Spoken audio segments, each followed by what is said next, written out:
Hello everyone, here is Afra Siab. Today we are going to solve Cambridge IGSE Physics Paper 4 Theory Extended, held on October-November 2021. Paper code is 0625 with variant 41. Let's start from question number 1.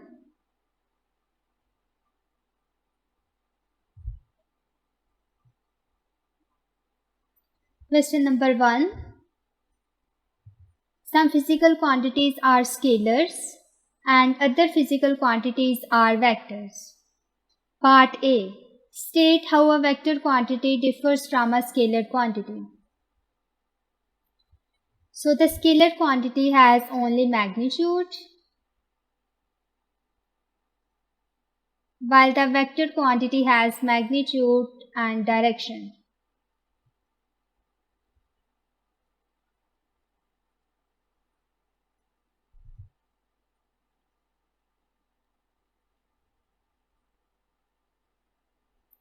For example, when we measure mass, then we say that mass is 5 kilogram and it does not have specific direction, so it's a scalar quantity. And when we measure velocity or acceleration, when we say that car is moving in left side with the velocity 10 meter per second, here we have to specify the direction, that is left, and the magnitude is 10.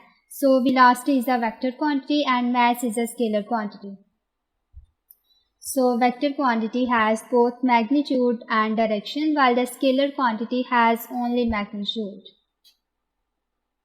So I write vector quantity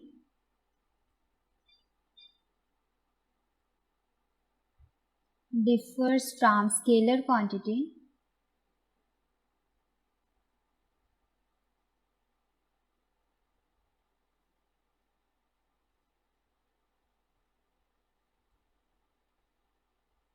by its direction.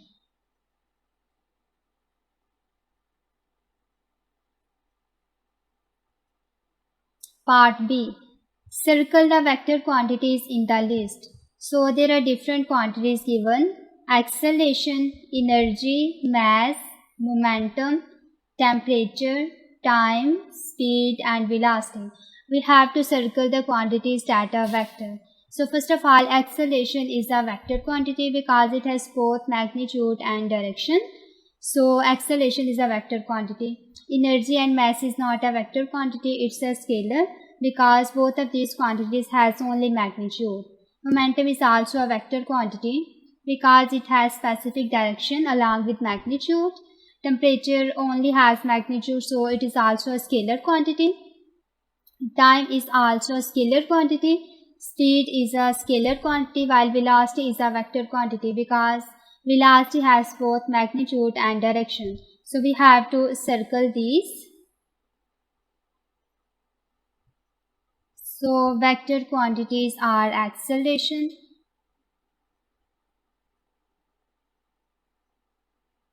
momentum,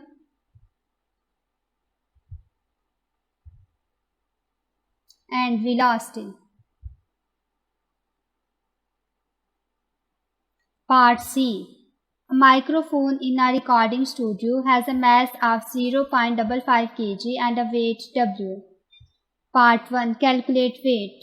Here mass is given and we have to calculate weight. Weight is the product of mass and acceleration due to gravity. That is represented by small g and its value is 10 meter per second square. So mass is given 0.55 and value of g is 10. So we get 5.5 newtons. So the weight comes to be 5.5 newtons. I write here. Part 2.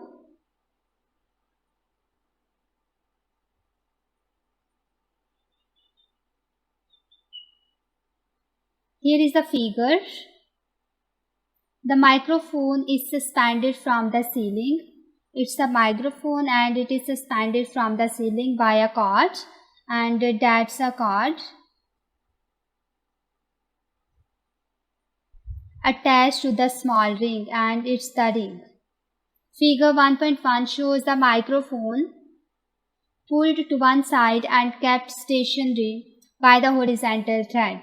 Here stationary means that the microphone is not moving, it means that it is in equilibrium.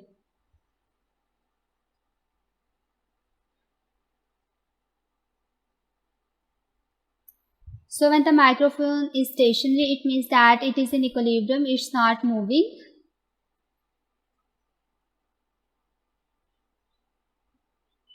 The tension in the horizontal thread is 8.1 Newton. Determine graphically the magnitude and direction relative to the vertical of the resultant of W and T. We have to find out the magnitude and direction of the resultant of weight and tension, and use a scale of 1.0 cm to 1.0 Newton or greater. We have to use a scale that 1 cm is equal to 1 Newton or greater than it. So going back to the diagram.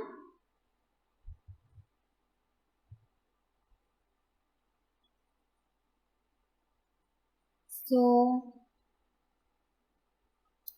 in this diagram, it's a horizontal thread and the tension in this thread is 8.1 Newton, which is given in the statement, and the weight of this ring is acting in downward direction. So weight is acting in downward direction and its value is, we already calculated, is 5.5 Newton. We have used both of these vectors and draw a diagram. So first of all, I use the scale that 1 centimeter is equal to 1 Newton, and then I draw the diagram. So 1 centimeter is equal to 1.0 Newton. So 8.1 centimeter will be equal to 8.1 Newton, and for weight 5.5 centimeter must be equal to 5.5 Newton. As the tension is horizontal, so I draw a vector in horizontal direction whose length is 8.1.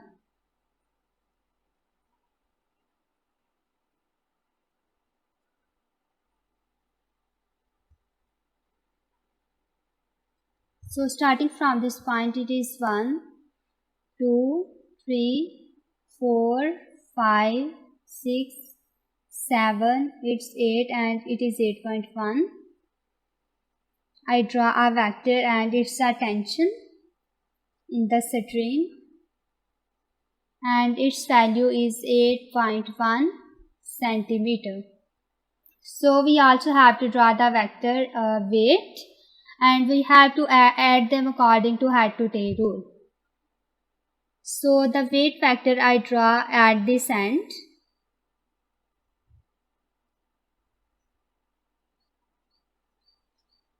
and its length is 5.5. 1, 2, 3, 4, 5 and it's 5.5.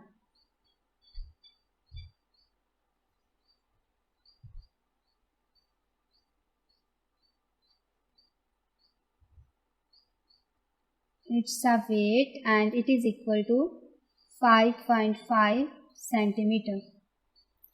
We have to add them according to head to tail rule. According to this rule, the tail of second vector must lie to the head of first vector.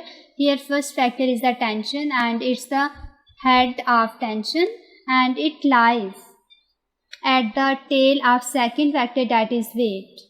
So when I draw the resultant is drawn in such a way that the tail of first vector, the resultant starts from the tail of first vector and end at the head of second vector. So I draw it in the direction.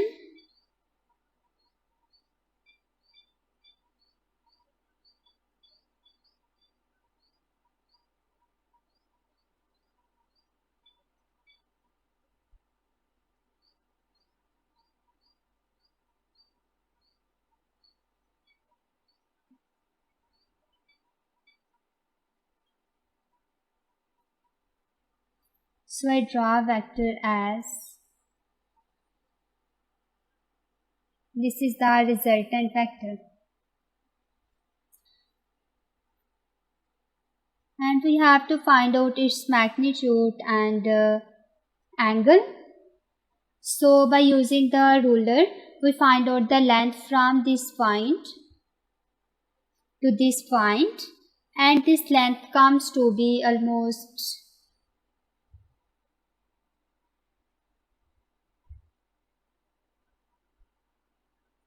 so we have to measure its length. It is 1 centimeter, 2, 3, 4, 5, 6, 7, 8, 9, and it's 9.7.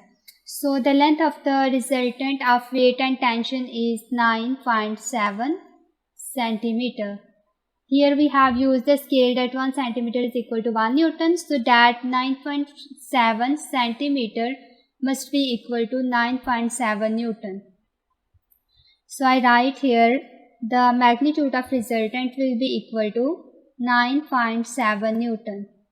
And we also have to find out the direction of resultant. It means that we have to find out this angle, that is theta. By using the protractor, we find out this angle and it comes to be 54. So I write here 54 degrees. Part 3.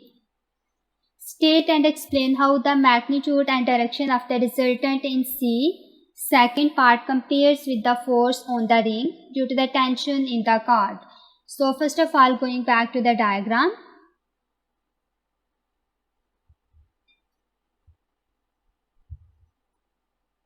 And the tension in the string is in this direction, while the weight is acting downward direction.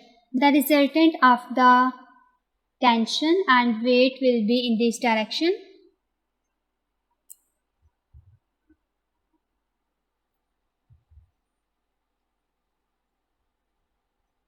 And its length is equal to 9.6 that we already calculate.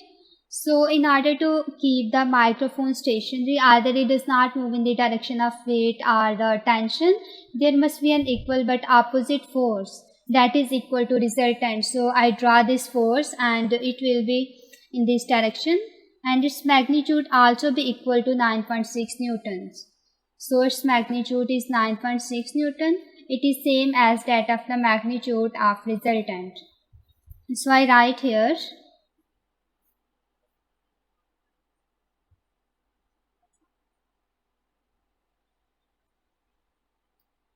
to make microphone stationary.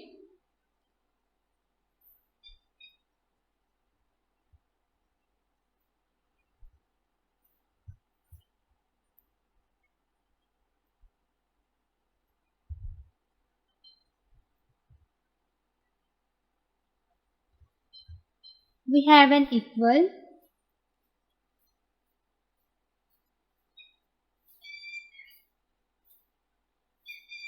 but opposite force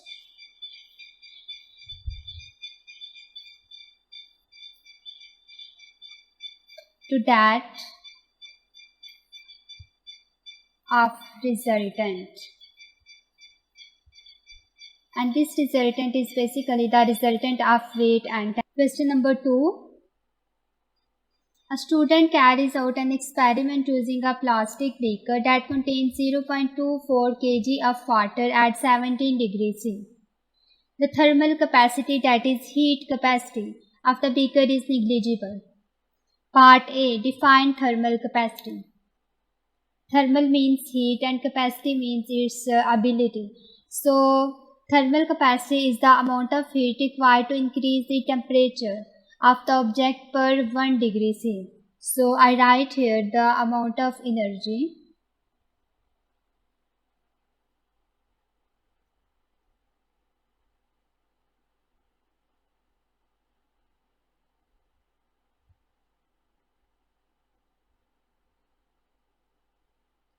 required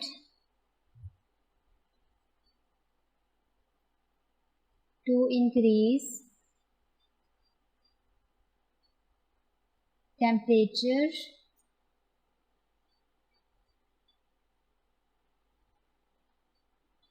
of an object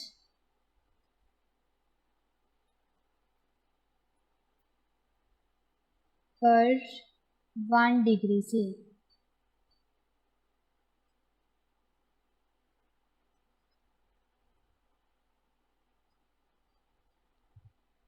Part B. Several ice cubes are at temperature of 0 degree C. The ice cubes are dropped into the water and internal energy of the water decreases. Part 1. Give a simple molecular account of this decrease in internal energy. So when there is a beaker and in this beaker we have water. Initially the temperature is 17 degrees C. And after that we drop some ice cube at the temperature 0 degree C. Then there will be the decrease in internal energy. So first of all, when internal energy decreases and internal energy is directly related with the temperature. So when internal energy decrease, there will be decrease in temperature, and internal energy is the sum of kinetic energy plus potential energy. When internal energy decrease, the kinetic and potential energy also be decreases. Both of these decreases, and when kinetic energy decrease, then we know that it is equal to 1 over 2 mv square. The velocity with which the water molecules move, it is also decreased, and the collision between them will be very small. So when the potential energy also decrease, so we can simply say that by the decrease in internal energy, the kinetic energy and potential energy of the system decrease, and also the temperature is decreased because internal energy is directly related with the temperature. So I write here internal energy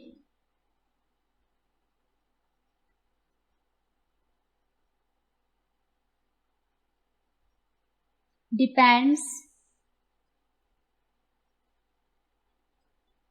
on kinetic energy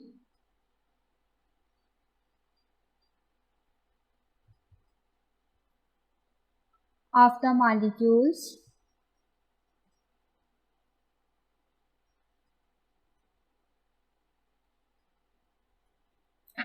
So with the decrease in internal energy, kinetic energy and potential energy decrease.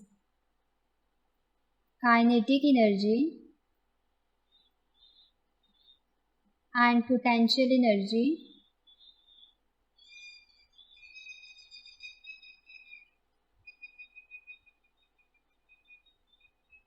decrease when temperature decrease.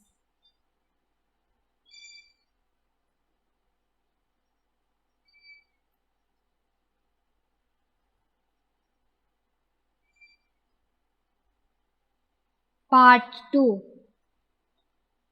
The specific heat capacity of water is 4200 joule per kilogram per degree C.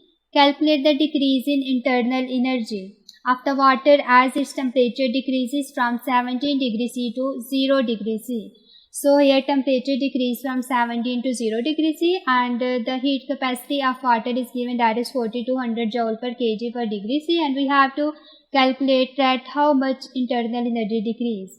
So we know that E is equal to, that is the decrease in internal energy, delta E is equal to M, C and delta T. Here delta T is change in temperature, C is specific heat capacity and M is mass, where delta E is the decrease in internal energy. So mass is given, that is 0.24 multiplied by C is given 4200, and change in temperature is 17 minus 0 degree C. So I write here 17 minus 0. And delta E comes to be 1.7 into 10 to the power 4. The unit of energy is joule. So I write here joule.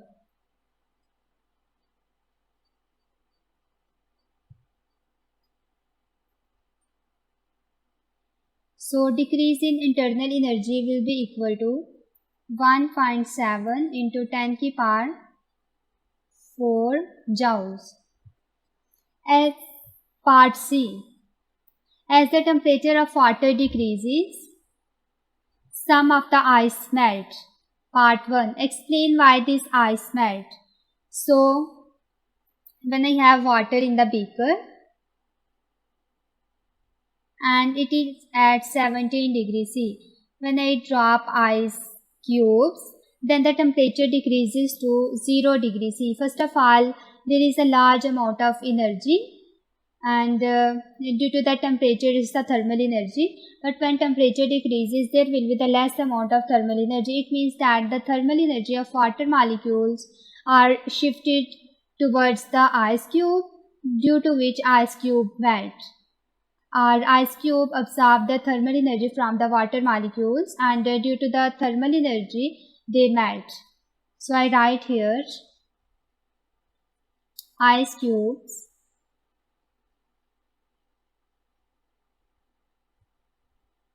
absorb thermal energy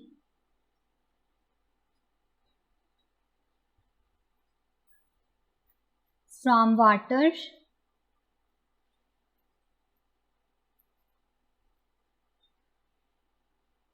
ice cube molecules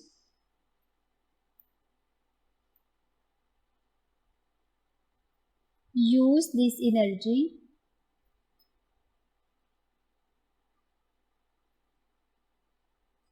to break intermolecular bonds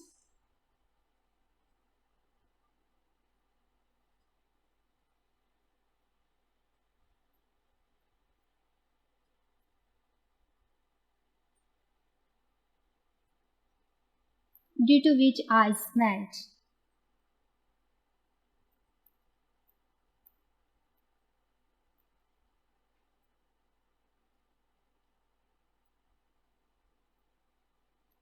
Next part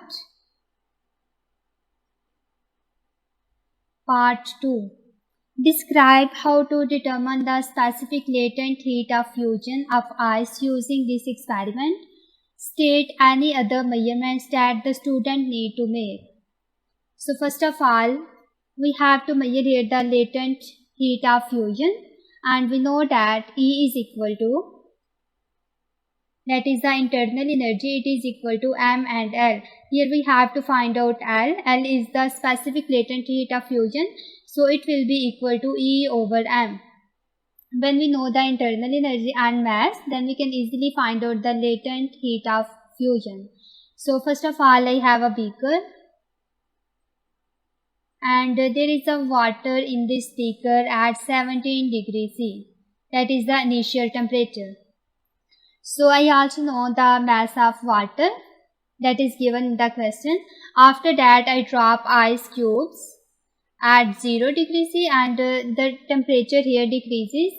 After the ice cube in the water, ice melt, and the mass, there will be the change in mass. We also have to find out mass when the ice cube added in this beaker, and by this mass we can actually find out the total increase in mass of water molecules. And we already know the internal energy, that is decrease in internal energy, we already calculate by using both of these values. We can easily find out the specific latent heat of fusion. So I write here, using equation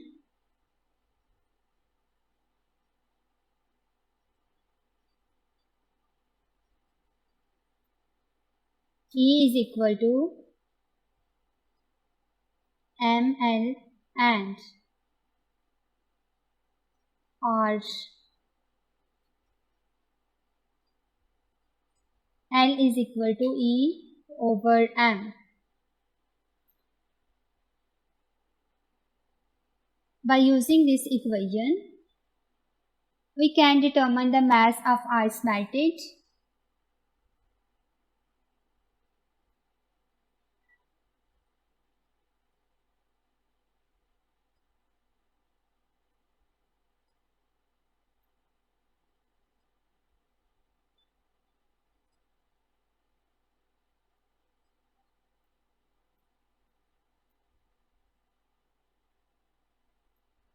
Then determine the increase in mass of water.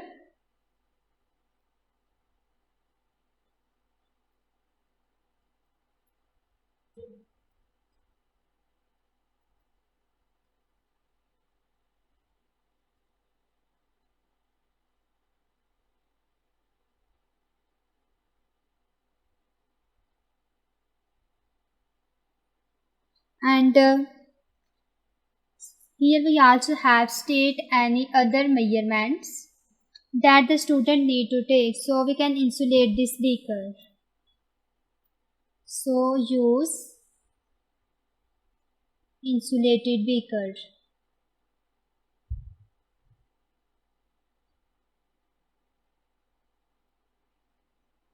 Question number 3. Figure 3.1 shows a balloon inflated with air. The pressure of the air at the inner surface of balloon kept the rubber attached. Part A. Explain in terms of momentum of molecules why there is a pressure at the inner surface of balloon.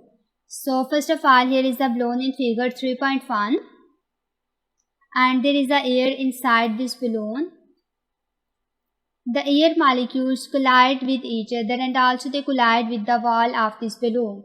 When they collide with the wall of balloon, they changes their direction and move in the opposite.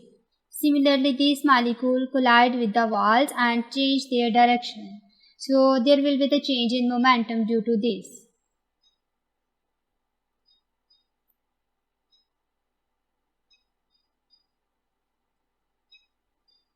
So there will be the change in momentum.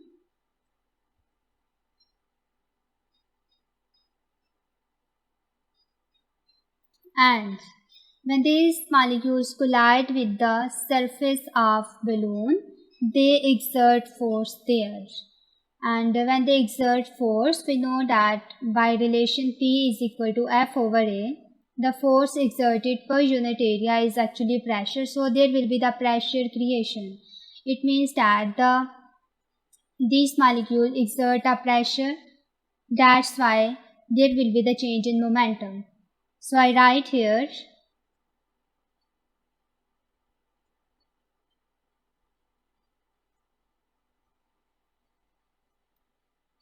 molecules collide with inner surface of balloon.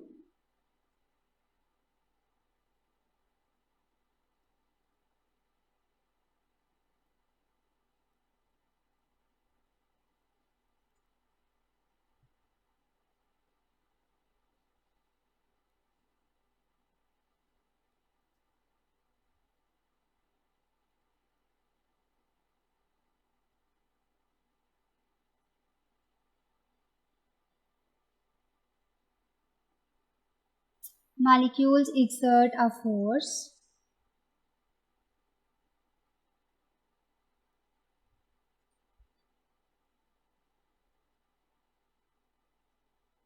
and this force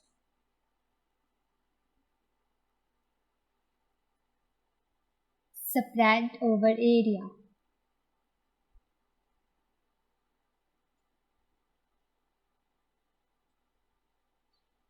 And momentum of the molecules changes.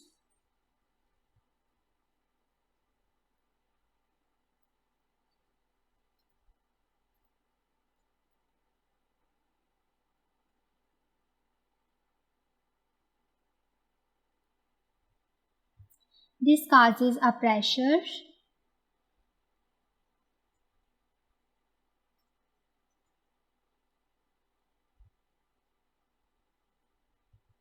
because P is equal to F over A. Part B. The volume of the air in the balloon is 630 cubic centimeter and the pressure of the air in the balloon is 1.0 into 10 to the power 5 Pascal. The balloon is tied to a heavy stone and dropped into a lake. The balloon is pulled down quickly and the temperature of the air inside does not change. So temperature remains constant there. Part 1. Calculate the volume of the air when the pressure of air is 1.4 into 10 to the power 5 Pascal. So here we have to calculate the volume. First of all, V1 is given, that is 630 cubic centimeter. P1 is 1.0 into 10 की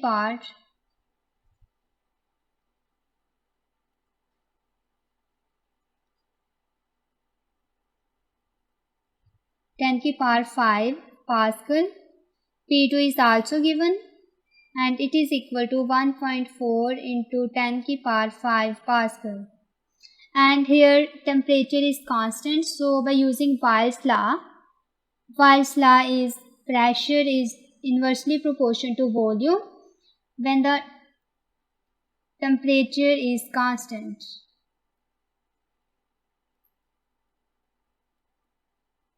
So here is also temperature constant.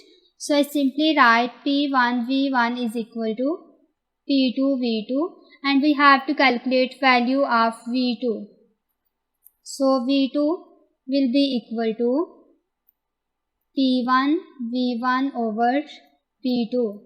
So by putting values, P1 is equal to 1.0 into 10 की power 5 multiplied by volume is given 630 and pressure P2 is 1.4 into 10 की power 5. By calculation we get 450 cubic centimeter. The unit of volume is cubic centimeter. So I write here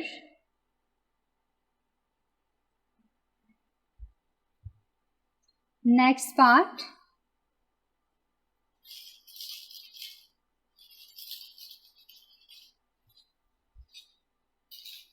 Part 2. The balloon and stone stop moving when the stone hits the bottom of the lake. The temperature of the air now begins to decrease. Explain why the volume of the air in the balloon decreases as the temperature decreases. So, here is a direct relation between the volume and temperature. Here when volume decreases, temperature also decreases.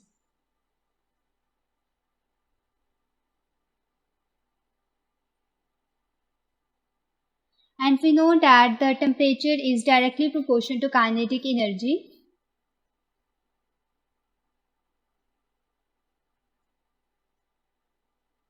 So when temperature decreases, kinetic energy also decreases. When kinetic energy decreases, there will be the less speed of molecules. So there will be the less collision and due to which the volume decreases. So I write here as temperature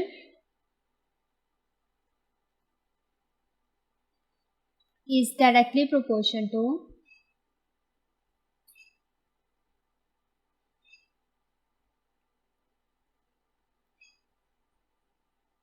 kinetic energy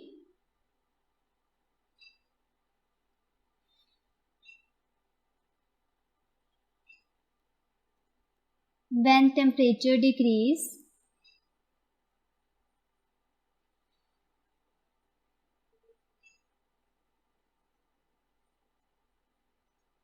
Kinetic energy also decreases.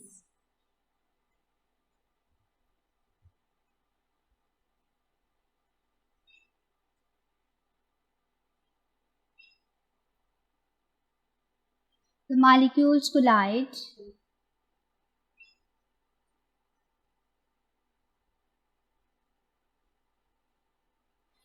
less frequently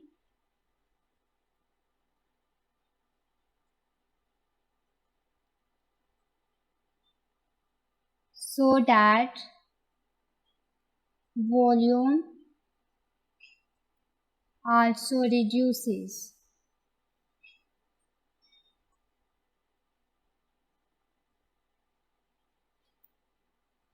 Question number 4. A train of mass 1.8 into 10 की power 5 kilogram is at rest in a station. Rest means it is not moving, its velocity is equal to 0. At time t is equal to 0, the train begins to accelerate along a straight horizontal track and reaches a speed of 20 meters per second at 15 seconds. The train continues at a speed of 20 meters per second for 10 seconds.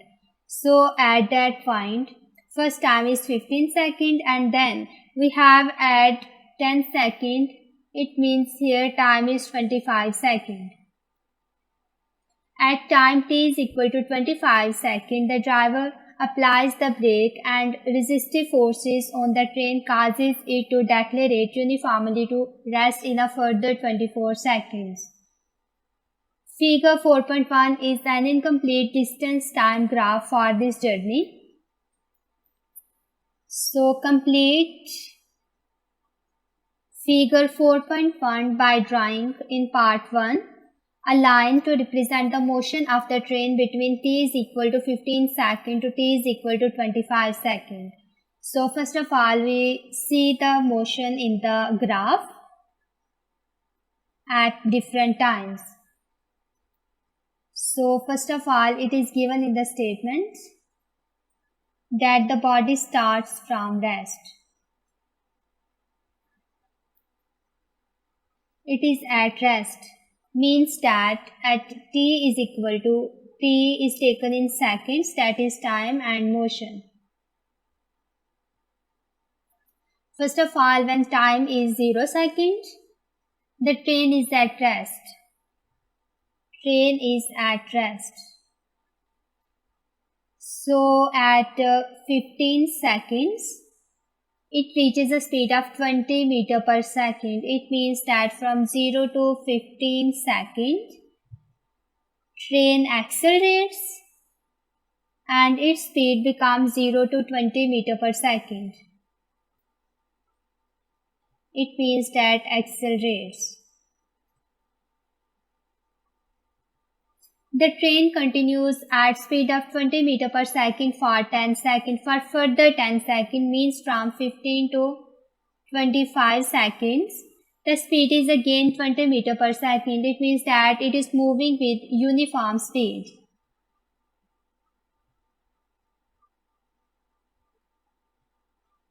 And it is 20 meters per second.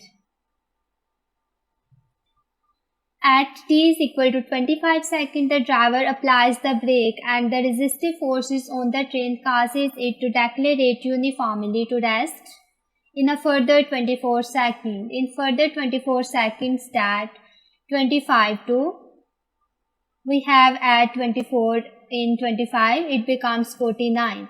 So from 25 to 49 seconds, the train decelerates and its speed decreases from 20 meters per second to 0 meters per second. So in the part 1, we have to discuss the motion between t is equal to 15 seconds to 25 seconds. So at that time, we can see from here, from 15 to 25 seconds, train moves with uniform speed. But it's a distance time graph. We have to calculate distance. And we know that distance v is equal to d over t. Here v is speed, d is distance and t is time. We have to calculate distance and it will be equal to v cross t. Time is given between 15 to 25 seconds. It means that time is 10 seconds and speed is 20 meters per second. So 20 multiplied by 10, it becomes 200 and its distance is unit is meter. It is 200 meters. But from the graph, I have to mention the time, that is 15 and 25 seconds. So it's 20.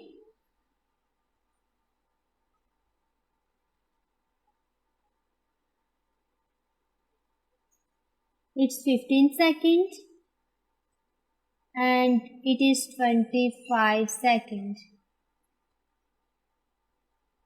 at the end of 25 seconds, the distance, its corresponding distance will be at that point, and we have to calculate first of all this distance.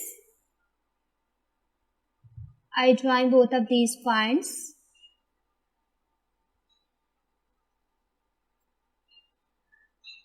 And measure the distance at this point, and it comes to be 320.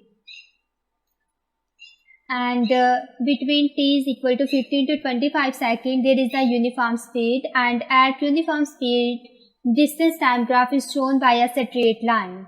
So we subtract 320 minus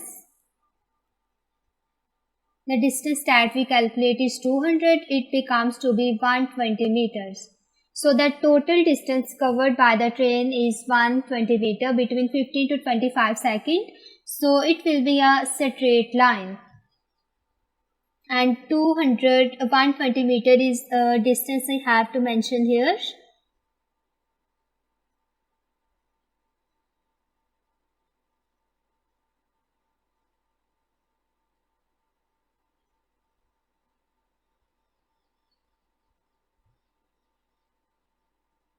This point is basically for 120 meters.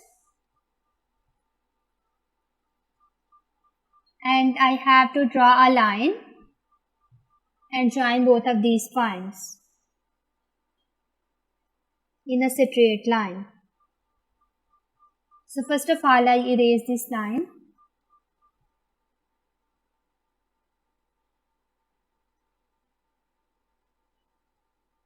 So this line represents the motion of train between 15 to 25 seconds.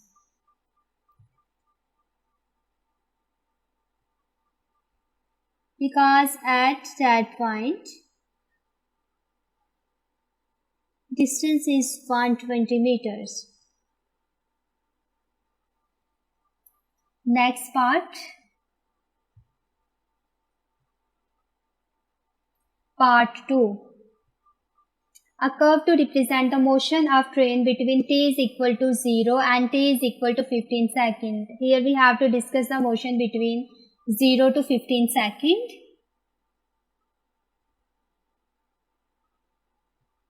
So from 0 to 15 seconds, body accelerates. It means that its speed going on increasing. So this, when the body accelerates on the distance time graph, it is represented by a curve.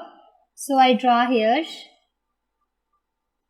starting from this point, it will be just like this. So this curve actually represents that acceleration of a body. Body accelerates means that its speed increases. So next part. Calculate the kinetic energy of the train between t is equal to 15 seconds and t is equal to 25 seconds. So time is given 15 and 25 seconds. We have, first of all, we have to know the speed between t is equal to 15 to 25 seconds. From the graph, we can see that between 15 to 25 seconds, the speed is 20 meter per second, and it is also given in the question. 15 to 25 seconds, body moves with uniform speed and it is 20 meter per second, and the mass of train is also given, that is 1.8 into 10 to the power 5. So using both of these values, we can calculate kinetic energy easily. Kinetic energy will be equal to half mv square, and the mass is given as 1.8 into 10 to the power 5 multiplied by speed is 20, and we have to take square of this, and it comes to be 3.6 into 10 to the power 7 joules. So kinetic energy will be equal to 3.6 into 10 to the power 7 joules. Next part. Part C.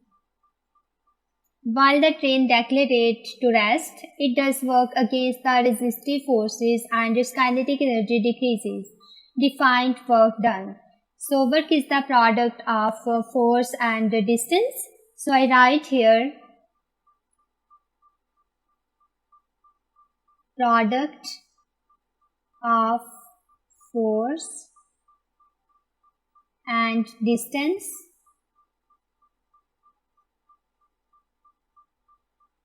moved in the direction of motion.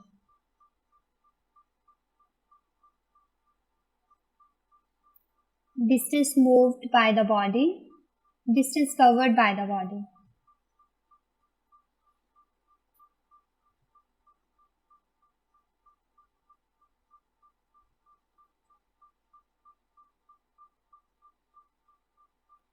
In the direction of motion.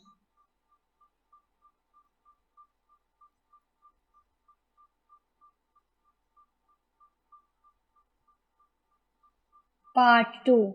Using figure 4.1, determine the distance moved by the train while it decelerates. Here we have to calculate the distance. So we have to use figure 4.1. From here we can see that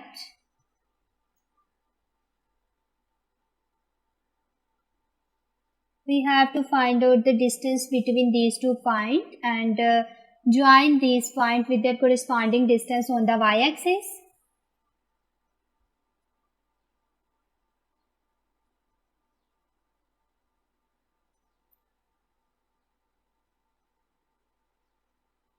And it's the initial distance.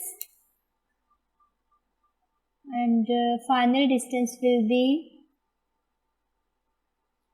as it decelerates, means that 49 seconds.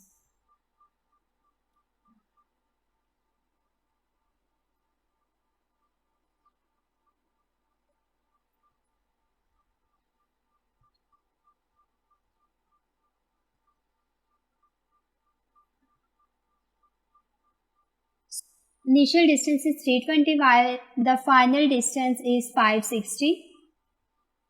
We have to subtract both of these values, 560 minus 320, to get the total distance covered by the train as it decelerates, and it comes to be 240 meters.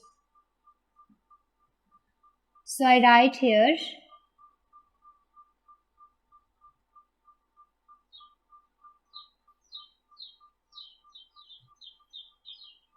240 meters. Part 3. Calculate the resultant force acting on the train while it decelerates. So we can calculate the resultant force by using F is equal to ma. Mass is given in the question, but acceleration is not given, so we have to find out the acceleration at that interval when train decelerates. So going back to the graph,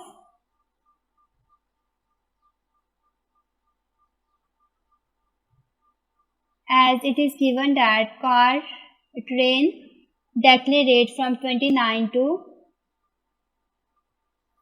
25 to 49 seconds, and the speed that changes here is 20 to 0 meter per second. So acceleration comes to be A is equal to 0 minus 20, which is the change in velocity, divided by time, 49 minus 25, and it comes to be minus 0.833 meter per second square. While this minus sign shows that speed is decreasing.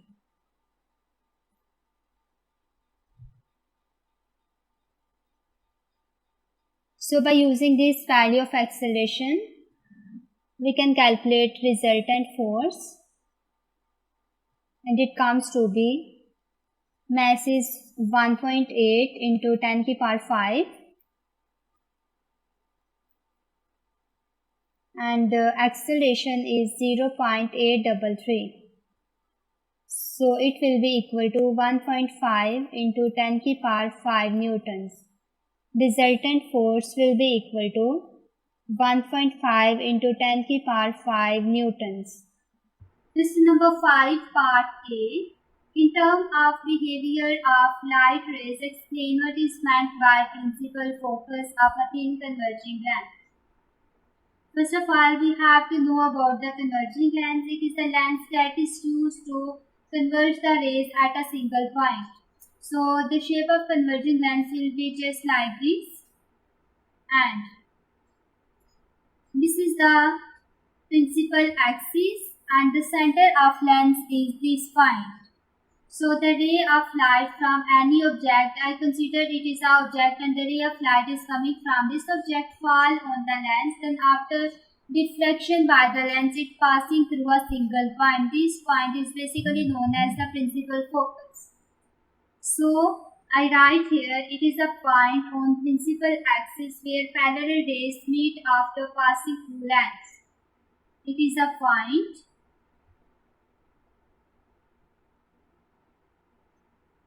on principal axis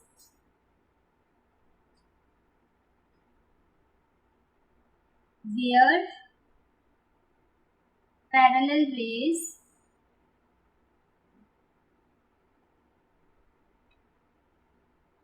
meet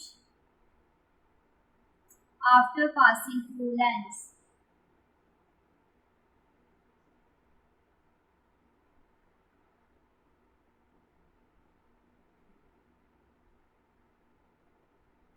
Part B. What is meant by focal length? Focal length is a distance between the center of lens and the principal focus. This is a principal focus and it is center of lens. This distance is basically known as the focal length. So I write here, it is the distance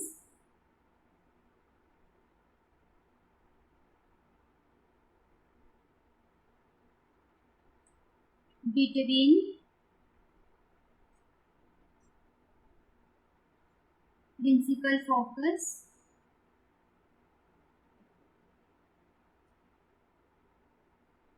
and optical center. Optical center is basically the center of this lens. Part C. A lens is used to produce a focused image of an object on screen. Figure 5.1 shows the object O and its image I. So here is a figure 5.1.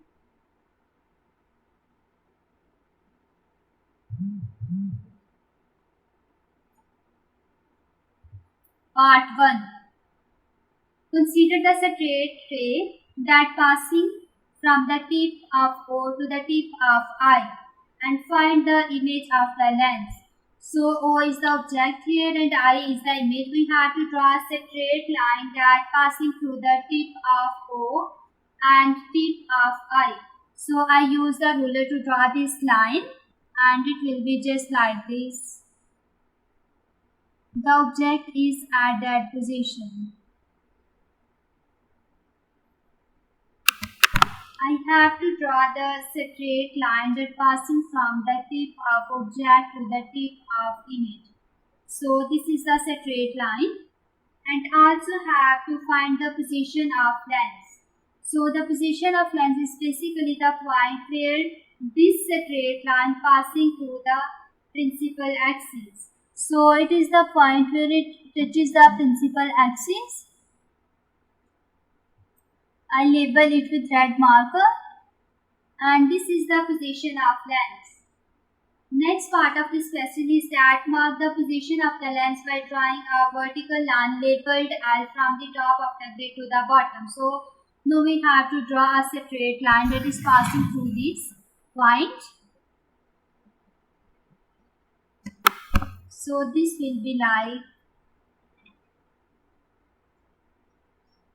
and we have labeled it with L.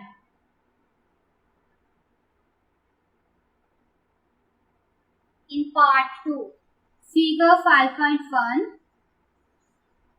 draw a ray that passes through one of the principal focus and determine the focal length of the lens. Here we have first to know the position of principal focus. So I draw a ray that starts from the object and passing through the lens.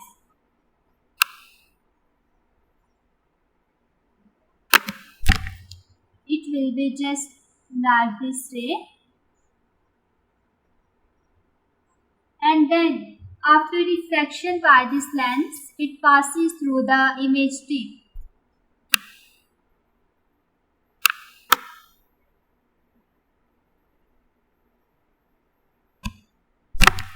So I will draw a ray from here.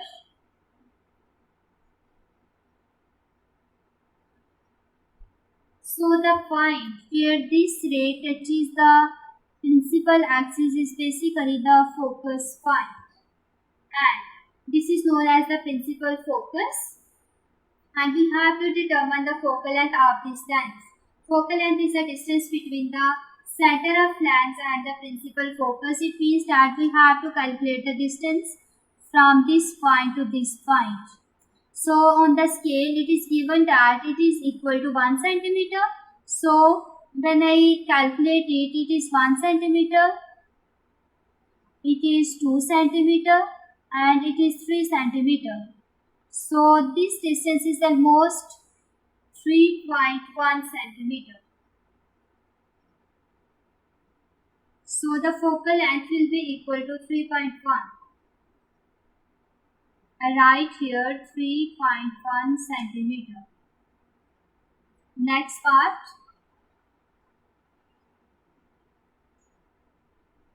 Part 3. Object O is a printed document that includes a large letter R on the side facing the lens. The top edge of the document corresponds to the tip of O. Figure 5.2 shows the printed document. It's a letter R and it is on the document. Figure 5.3 mark the tick in one of the box to indicate how the image of the screen appears to someone who is looking at the screen from point B. Explain why the image has this appearance. So going back to figure 5.1, we see that someone is seeing this image from this point, and the position of the object is vertical upward while the image is downward, and also the image is magnified. So it will be the inverted image. So I have to take R that is inverted. So I will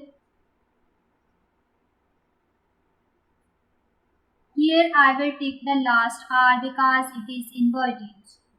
And we also have to explain why the image has this appearance, because image is inverted.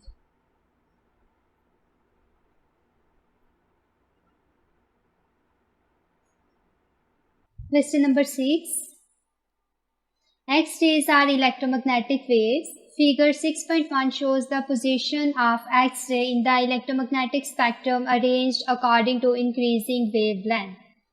So this spectrum is arranged according to increasing wavelength. Part A. 3 components of the spectrum are unnamed but labeled J, K and L. Part 1. State the name of these 3 components J, K and L. In the figure 6.1 there is a spectrum, and there are different regions in this spectrum. First is gamma rays, second is X-rays, and we have to tell the name of J, K and L. And there is also visible light or visible region. So all of these arranged according to increasing wavelength, and we know that electromagnetic spectrum is arranged according to increasing wavelength, and at the J is actually representing the ultraviolet radiation. So it is ultraviolet radiation whose wavelength is smaller as compared to visible light, and the light that has greater wavelength as compared to visible light is infrared. And the L, that is radio wave. It has the largest wavelength and the least frequency. So I write here J represents ultraviolet radiation.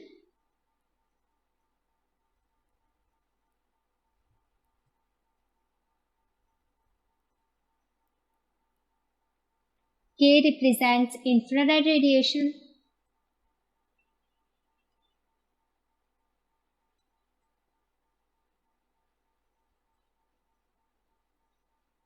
And L represents radio waves.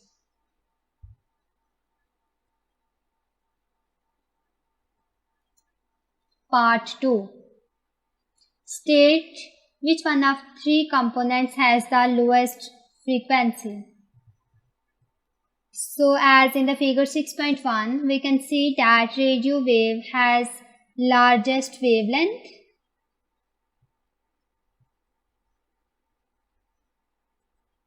and by the relation V is equal to F lambda, speed is constant of all of these states.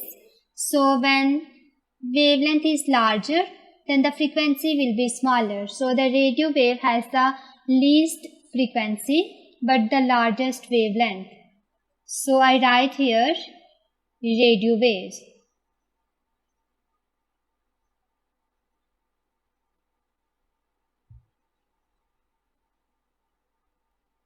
Part B. Calculate the frequency of X-rays that have a wavelength of 1.2 into 10 to the power minus 9 meter in the vacuum. In the vacuum, the X-rays move with the speed that is equal to speed of light and its value is 3 into 10 to the power 8 meter per second. Wavelength is given, that is represented by lambda, and it is 1.2 into 10 to the power minus 9. Here we have to calculate the frequency again by using relation V is equal to F lambda. Here we have to find out F. It will be equal to V over lambda. So V is basically equal to 3 into 10 to the power 8 speed of light and lambda is given 1.2 into 10 to the power minus 9. So it comes to be 2.5 into 10 to the power 17.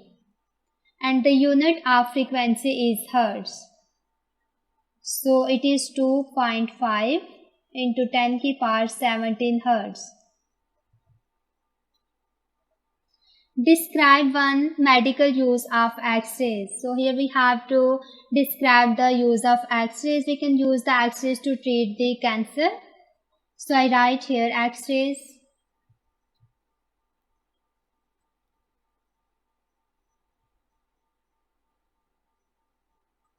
X-rays are used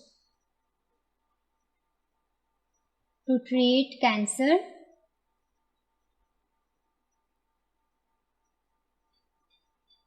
So X-rays will be absorbed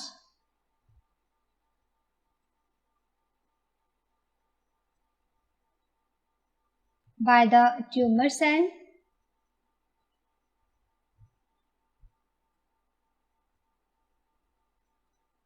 in the organ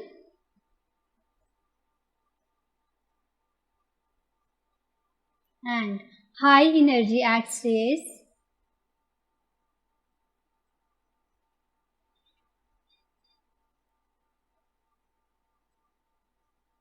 can kill this cancer cell.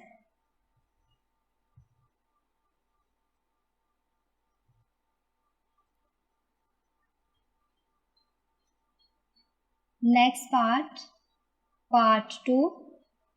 State one reason why it is necessary to take safety precautions when X-rays are used. We know that X-rays are highly energetic electromagnetic waves. Highly energetic electromagnetic waves. So X-rays can cause burn or cell damage.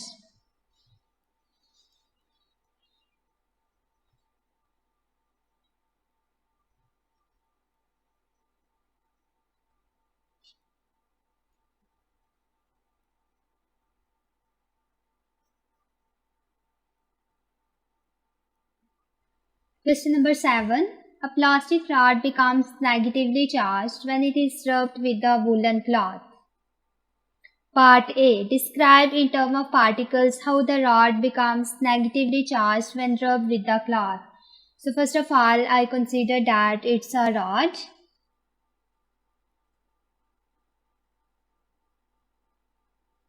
and I have a woolen cloth here.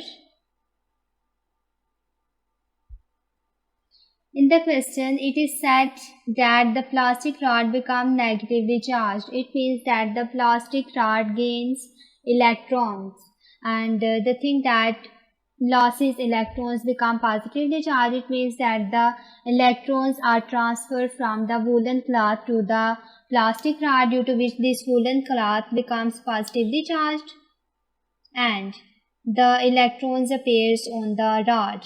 So I simply write here that negative charge electron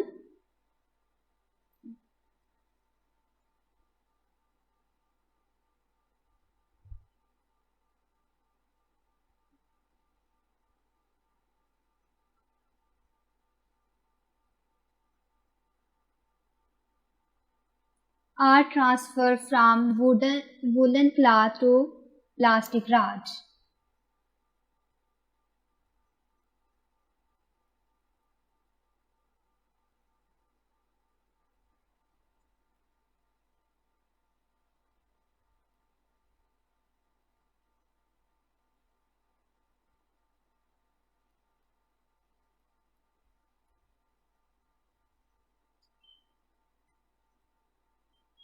Due to which negative charges appear on plastic rod and positive charge appear on the woolen cloth. Part B.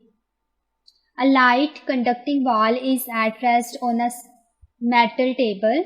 When the rod is brought close to the ball, as shown in figure 7.1, the ball jumps up towards the rod. Explain why the ball jumps up. So in this figure 7.1, this rod is negatively charged because we have rubbed it with the woolen cloth and it gets negatively charged. So we also have a metal table above which we place a ball. When the rod is brought near this ball, then the ball jumps upward towards the rod. Why this happens? So first of all, the ball is at rest, and when this rod is brought closer to the ball, then what will happen? As the ball is negatively charged, so both of these repel each other and the negative charge of ball will shift towards the matter table and towards the ground. It means that the ball loses electrons and then it becomes positively charged. When all of the electrons from the ball shift towards the ground, then it will become positively charged. No, when the rod is brought near to the ball or when ball is moved towards the rod, both positive charges of the ball and negative charges of the rod attract each other, and because of their attraction, because both of these are positively charged, the ball moves toward the rod. So we can simply say that due to the attraction, the ball moves towards the rod. So I write here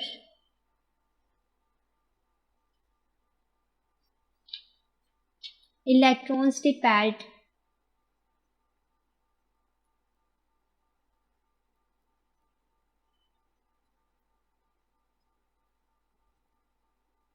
to the earth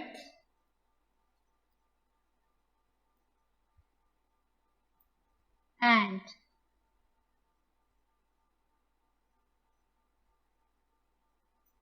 ball becomes positively charged.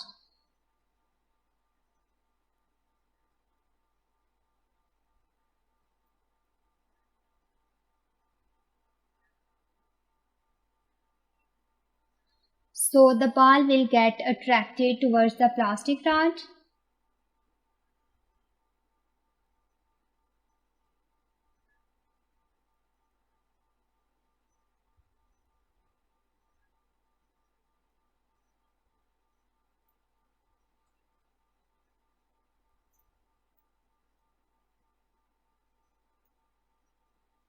Towards plastic rod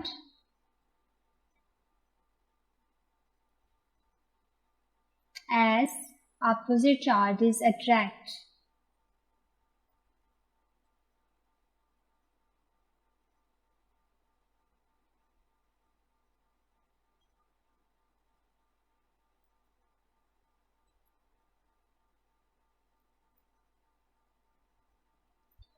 Part 2.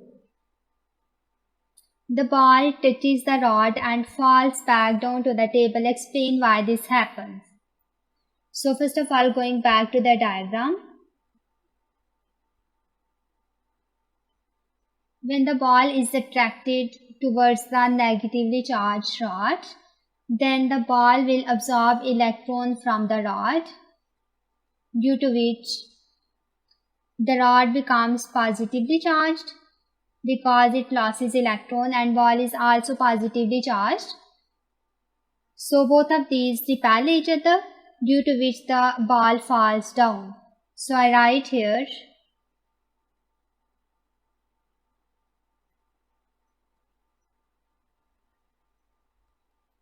ball discharges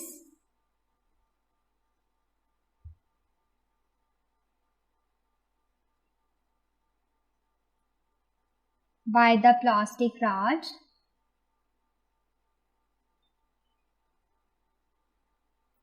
by absorbing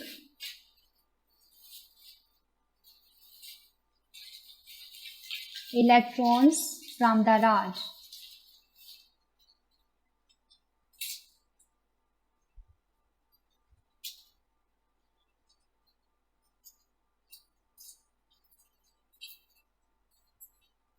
So that the ball falls down.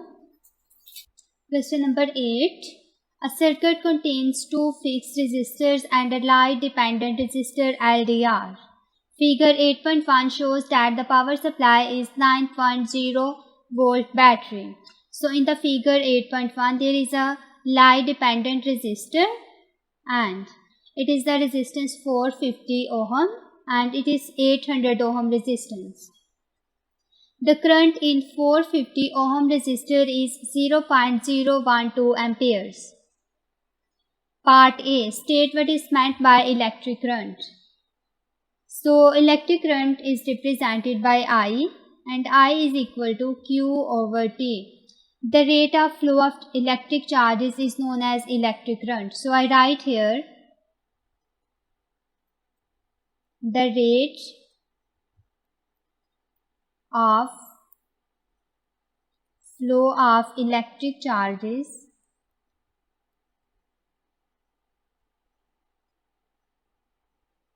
is called electric current.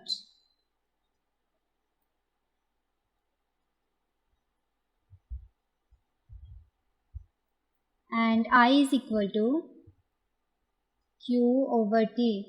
Here Q are electric charges and I is electric current. Part B. The current in the LDR is I1 and the current in 800 ohm resistor is I2. So first of all, the current through LDR is I1 and the current through 800 ohm resistor is I2. Complete the equation that relates the current in 450 ohm resistor to I1 and I2.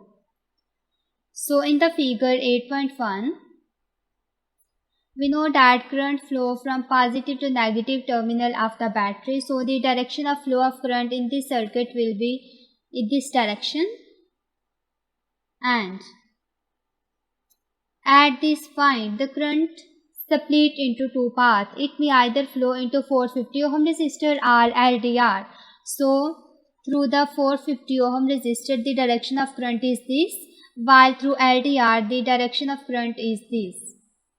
And in the question it is given that the current in LDR is represented by I1. So I represent this current with I1 and the current in 800 ohm resistor is I2. This current is represented by I2. And I suppose that the current through 450 ohm resistor is I3 and we have to relate these currents. First of all, I2 is flowing and at this point, let's suppose that it is equal to A. This is the name of this point. So at the point A, the current I2 is split into I1 and I3. So I write here I2 must be equal to the sum of current through 450 ohm resistance, that is I3, plus the current flowing through LDR, which is represented by I1. Here we have to find out the current in 450 ohm resistor, which is represented by I3. So we have to find out I3, and it will be equal to I2 minus I1. So the current through 450 ohm resistor will be equal to I2 minus I1. Next part C. Calculate the power dissipated in 800 ohm resistor. Here we have to calculate the dissipation of power in 800 ohm resistor. So in this figure, we can see that the 450 ohm resistor and LDR, these are in parallel combination, and the 800 ohm resistance will be in series combination with both of these. So in the series combination and in parallel combination, I is for current. In the series combination, current remains same, and in parallel it changes. The current is different, and the potential difference across the series combination is different. While in the parallel combination it remains same. Different means that total current is obtained by the sum of all the current. Similarly, for this V is equal to V1 plus V2 and so on. In the figure 8.1, 450 ohm resistor and LDR, both of these are in parallel combination, and when we have to find out the power, P is equal to V square over R.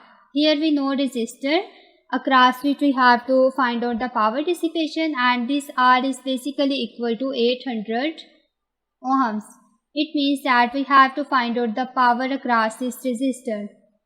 We have to know about the potential difference across this resistor, and first of all we find out the potential drop across 450 ohm resistor, because the current in this resistor is given, that is equal to 0.012 ampere. So by using V is equal to IR, this is for 450 ohm resistor. V is equal to 0.012 multiplied by 450, and V comes to be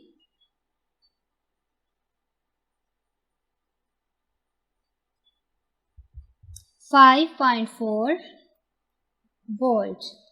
So this is the potential that is dropped across 450 ohm resistor. But we know that this resistor and LDR both are in parallel combination. It means that in parallel combination the potential remains same.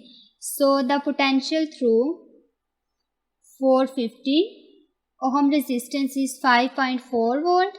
Similarly, the potential through this LDR is also be 5.4 volt. And we have to calculate the potential drop across 800 ohms. So we just do that. Total potential will be equal to, no, when I calculate the potential drop across 450 ohm and LDR, this combination is in parallel with 800 ohms. So in the series combination, the potential is different. So I write here V is equal to V1 plus V2 plus V3. It is the general expression for finding the potential difference. Here total V is equal to potential drop across 800 ohm resistor plus the potential drop across 450 ohm resistor, and it is in parallel with LDR. It means that we have to find out the potential across 800 ohm resistor, and it comes to be V minus V,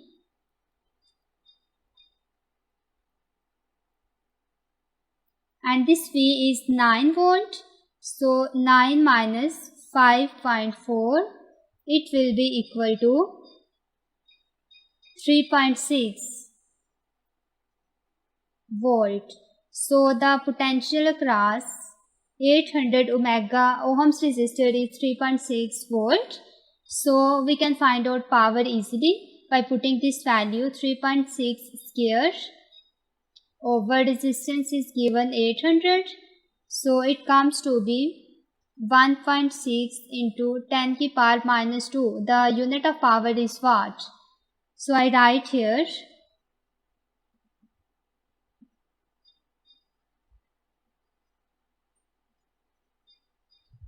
1.6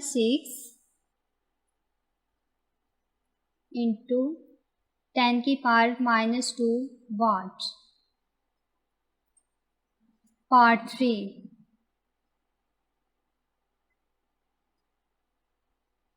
In the part D, the brightness of the light that is incident on LDR increases. Explain what happens to the potential difference across 450 ohm resistor. First of all, we have increased the brightness that light that falls on the LDR, and we have to see the effect on the potential difference across 450 ohm resistor. So this is basically a diagram.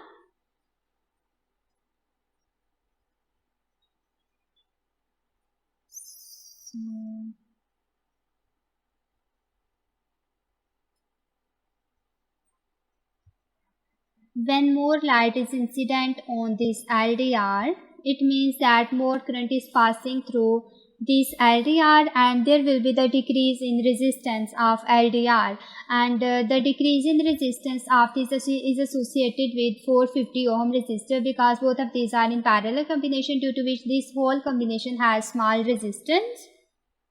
The resistance will be small, and which means that the potential difference here will be very small as compared to previous value. So here potential will be small, and when the potential across this combination will be small, there will be the large potential difference across 480 ohms. It means that the voltage here increase.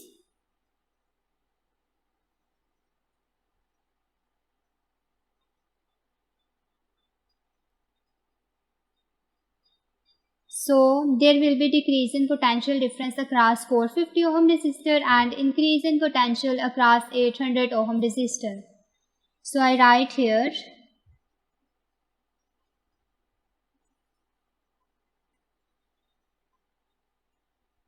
when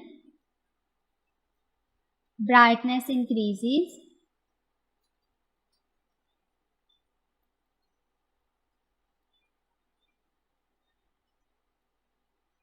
resistance of LDR decreases,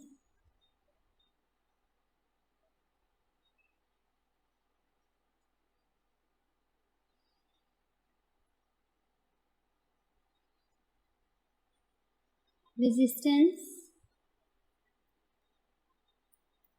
due to this decrease in resistance, the resistance of parallel combination also decreases.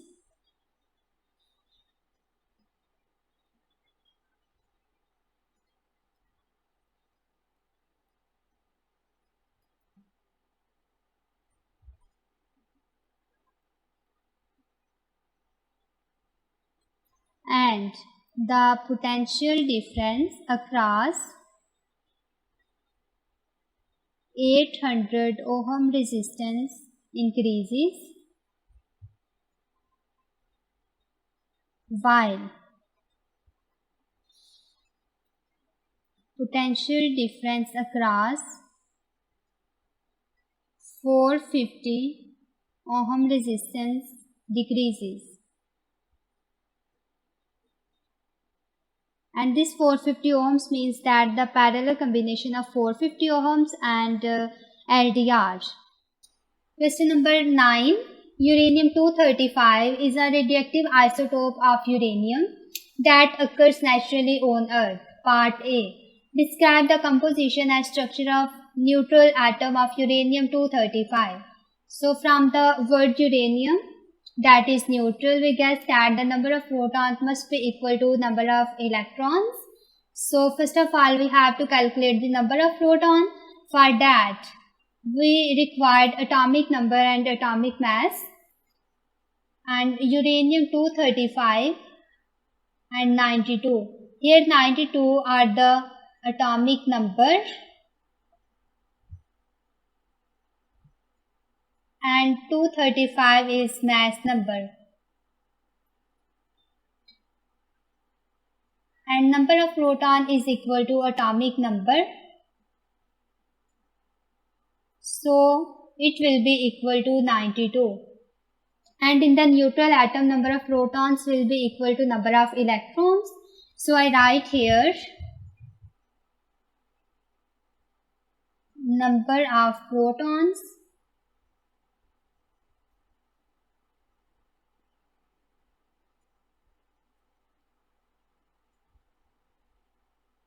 and electrons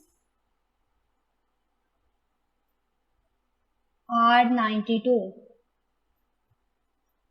So uranium-235 has very small nucleus and the electrons are revolving around the nucleus in the shells. So I write here uranium-235 has a very small nucleus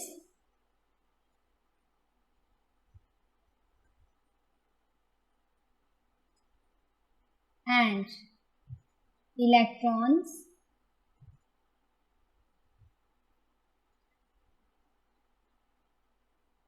electrons are revolving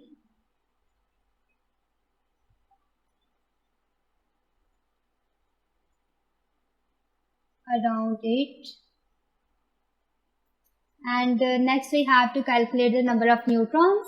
So the mass number is basically equal to number of protons plus neutrons. So here we have to calculate number of neutrons and will be equal to mass number, and it is represented by A minus P, where P is number of protons. So I write N will be equal to 235 minus the number of protons at 92. So number of neutrons comes to be 143. So the number of neutrons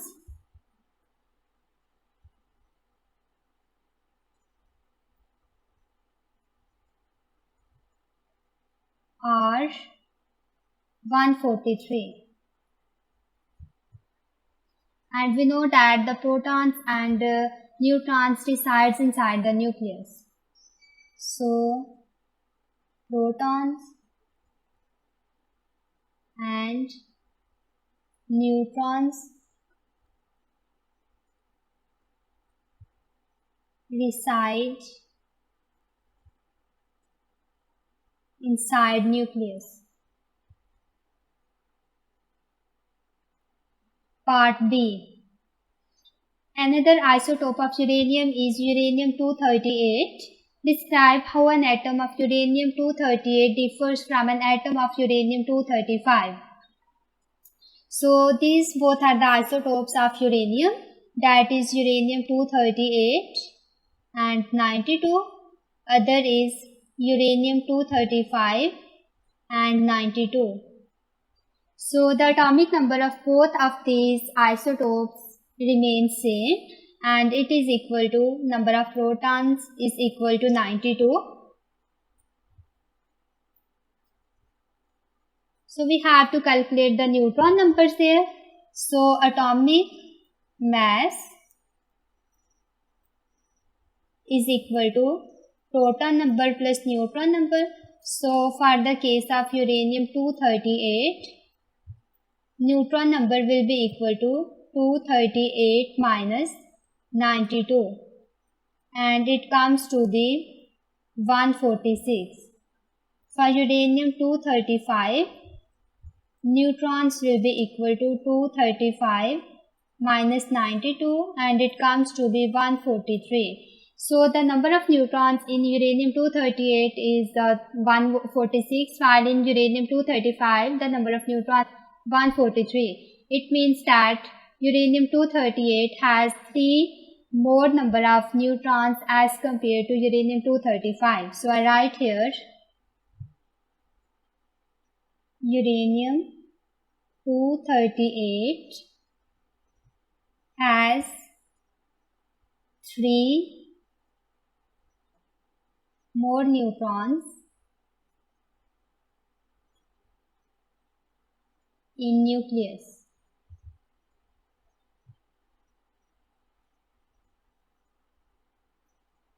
Part C.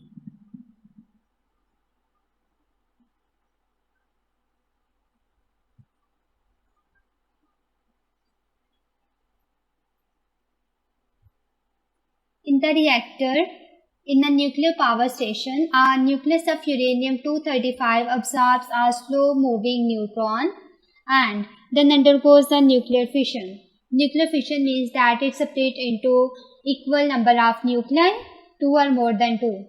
So the two neutrons, a nucleus of xenon-140 whose atomic number is 54 and the mass number is 140, and the nucleus of an element represented by E are produced. Complete the equation for this fission reaction. We have to complete this reaction. First of all, for the reaction, we know that the number of protons and neutrons on both sides remain same. It means that the atomic number and atomic mass on both sides is equal. So first of all, on the left hand side, I check the number of protons, that is equal to atomic number. So neutron is represented by 1 and 0. Here are 2 neutrons, so it will be 2 and 0. On the left hand side, atomic number, that is represented by Z, it will be 1 plus 235. It will be equal to, on the right hand side, 140 plus 2, and what will comes there? Plus, let's suppose it is equal to C prime. So we have to calculate the value of C prime. It will be 236 minus 142 will be equal to C prime. So it comes to be 38.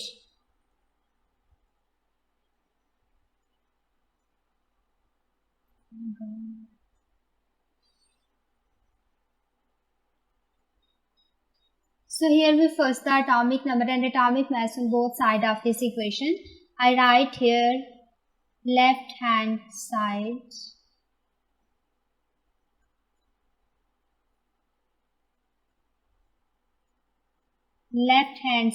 will be equal to right hand side. We have to check the atomic number and atomic mass on both sides of this equation. On left hand side, the neutron is 1 and 0. Here 2 neutrons involved, so I write neutron 2 and 0. First of all, I check the mass number, that is represented by A, and on the left hand side it is 1 plus 235. It will be equal to 140 plus 2 plus the atomic mass of element E. So here let's suppose I write here Z. So I have to calculate the value of this Z. It comes to be 236 minus 142 and it will be equal to 94. That is the value of Z and it is the atomic mass of E. So I write here 94. Next I have checked the number of protons on both sides. So it is represented by Z, which is the atomic number.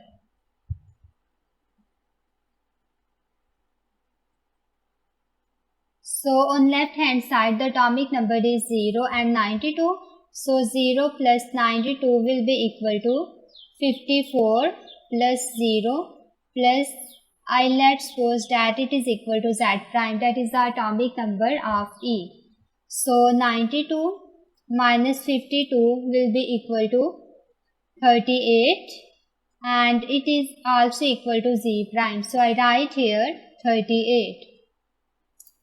So we can also check the number of protons and the neutrons on both sides are equal, so this equation is balanced. Part D. Xenon 140, whose atomic number is 54 and mass number is 140, is radioactive. It decays by beta emission to isotope Q. Determine part 1 the proton number of Q and in part 2 the nucleon number of Q. So first of all we have to write the decay of xenon by beta decay. So I write here Xc, that is xenon, and it is 140, 54. When it undergoes beta decay, it changes into another element that is represented by Q plus beta. Beta particles are just like electrons, so 0 and it is equal to -1. We have to check the atomic number and atomic mass again on both sides. So first of all I check the atomic number, and here atomic number is 54. It will be equal to -1. So which number we have right is actually 55. So that 55 minus 1 will be equal to 54. So it is the atomic number of Q. So here the atomic number is equal to number of proton and it is 55. So I write here 55. Sorry. Atomic number is written below. So I write here Q and 55. We also have to check the number of nucleons on both sides of this equation, and atomic mass is represented by A. Here atomic mass is 140. It will be equal to, so the beta particle has atomic mass 0. So 140 plus 0 is equal to 140. So the nucleon number here is equal to 140. And number of proton is equal to atomic number, and it is equal to 55, which is the number of protons and nucleon number of Q.